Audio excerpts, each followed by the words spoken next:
Somewhere, amidst the dust and despotism of the Middle East, a certain General Kilbaba has seized control of a fabulously wealthy emirate, and now fancies himself as the bringer of the apocalypse, armed with a devilish mix of nuclear nasties. Naturally, the President has decided the best way to tackle the threat is not with a battalion or two, but with you and a single, rather angry Apache gunship. Having conquered the Mega Drive charts way back in 1992, it was only a matter of time before Desert Strike made its assault on the Amiga. It's not every day that a game made the leap from console to the Amiga and ended up looking better for it, but Desert Strike pulls off the rare feat of outshining its source material. Hats off to Electronic Arts for pulling a rabbit out of an unexpectedly sandy sleeve.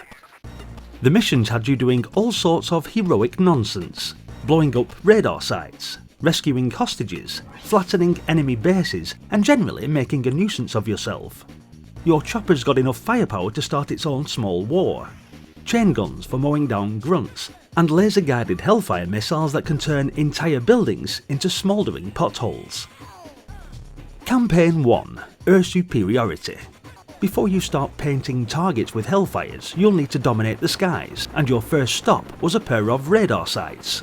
Pressing F10 accesses your map, a helpful tool that shows you everything from enemy locations to essential supplies, and most importantly, where not to fly if you want to avoid immediate, fiery death.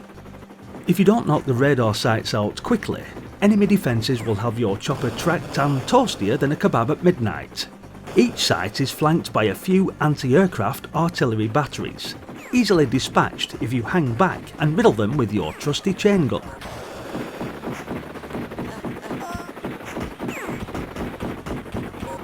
Next, a power station. It looks like it could survive a small war, and it will, unless you're patient. Save your Hellfires for something spicier and whittle it down with bullets. It'll go pop eventually. At the airfield you'll find SAMs, AA guns, and enough angry men to fill a football stadium. There's no time for dashing heroics, just chip away at the defences and keep a wary eye on your fuel gauge. The command centres are surrounded by missile banks, gun turrets, and enough heat seekers to turn your chopper into confetti. Don't charge in like Rambo in a helicopter. Hang back, hover, and be methodical. Once you've levelled the place, scoop up the fleeing commander.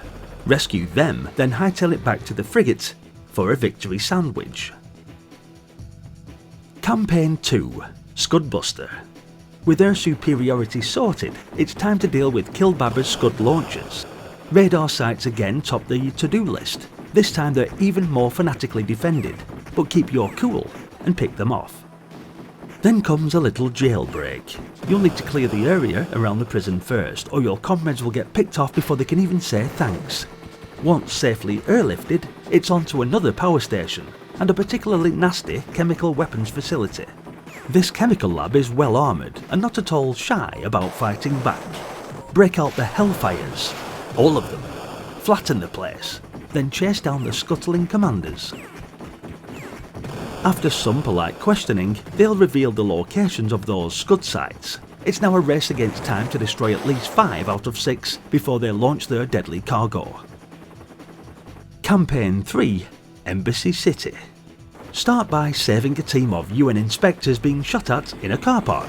There's a tank, snipers, and missile-toting lunatics, so mind where you shoot, as accidentally splatting a UN envoy tends to raise eyebrows. Next, seek out a biological weapons lab. The head scientist is hiding in one of 8 identical buildings. Flatten the lot until he turns up, then politely kidnap him. He'll reveal the location of underground missile silos, cleverly camouflaged under dunes. Rake the sand with bullets and listen for that satisfying clank when you've found one. Then it's a turn at sea. Rescue downed pilots bobbing about in the Gulf while avoiding speedboats trying to turn your chopper into Swiss cheese. After that, you'll need to disable another power station hiding a fancy radar system, and that's what is protecting Kilbaba's personal yacht, which naturally is being used as a floating prison. Once you've introduced the yacht to some explosive redecoration, wince the prisoners out of the drink before they sink. Then it's time to storm the embassy. Here's where everything goes crazy bananas. You'll need to rescue 12 hostages and capture Killbarber's ambassador while basically fighting the entire enemy army. Choppers swoop, tanks roll, and the air is thick with flying metal. Make sure you've stocked up on ammo beforehand. Your co-pilot, of all people, will be driving a bus to extract the hostages.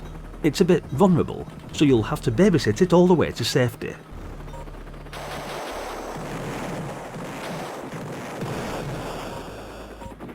Campaign 4: Nuclear Storm. Your job now is to protect vital oil fields from becoming turned into flaming craters by Killbarber's tanks. Wipe out every last one and drop in some commandos to lock it down. There are also damaged pipes gushing oil that you need to seal by shooting at the leaky ends. You'll then receive a confidential briefing revealing the true objective: stop Killbarber launching a nuclear missile strike. Get it right and you'll save the world. Get it wrong, well, you won't be around to worry about it. So, how did the Amiga version stack up to its Mega Drive predecessor? In short, I always thought it was better. Visually, it makes full use of Amiga's 64 colour mode, with slick graphical detail, moody shadows, and plumes of smoke that feel almost cinematic. The sound is a clear upgrade too. Directional effects, proper environmental layering, and even real Apache audio samples to add a bit of gravitas to your warfare. There's a slightly wobbly background, yes, I get that, but the helicopter and effects look the business. The Amiga 500 handled it all well enough, but the A1200 version was a bit faster and smoother. It's a blistering example of what the Amiga was capable of when given the chance to shine. All in all, Desert Strike was, and still is, a great game, which definitely deserves a big thumbs up. Thanks for watching guys, hit the like button if you enjoyed the video, and be sure to share your memories of this one in the comment section. Also, don't forget to hit subscribe and continue with me on this epic journey down memory lane, revisiting the games we loved to play back in the day. Stick around as there's plenty more classics to come, and hopefully, I'll see you all in the next one. Until then, bye for now.